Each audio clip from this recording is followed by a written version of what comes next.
দেখতে দেখতে মেয়ে আমার বড় হয়ে গেল, বুঝতেই পারলাম না। সত্যি সময় কখনো কারোর জন্য থমকে থাকে না, সময়ের সাথে সাথে তাল দিয়ে চলতে হয়। মনে হলো এই তো সেদিন মাম্মামকে বাড়ি নিয়ে আসলাম, একদম এত ছোট যে আমি ধরতেই পারতাম না, ভালো করে কোলে অবধি নিতে পারতাম না। আজ এত বড় হয়ে গেল ভেবে কষ্ট হচ্ছে আমার, যে মেয়েরা কেন এত তাড়াতাড়ি বড় হয়ে যায়।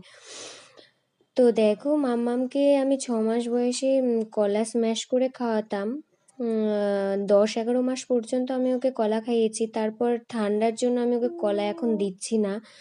আর ও কলাটা খেতে খুবই ভালোবাসে, ওর 4টে দাঁত গজিয়ে গেছে, ও কলা এখন একা খেতে পারে। আমি এটা দেখে অবাক হয়ে গেলাম। মামাকে আমি আজ হঠাৎ করে কলা দিলাম, আমি দেখলাম যে ও একা একা কলা হাতে ধরে নিয়ে খাচ্ছে। আমার খুব দেখে ভালো লাগলো, এটাই খুব আনন্দ পেলাম আমি, যে ও একা কিছু হাতে নিয়ে খাচ্ছে এত সুন্দর করে। আমি কলাটা ছাল ছাড়িয়ে দিলাম আর ও বেশ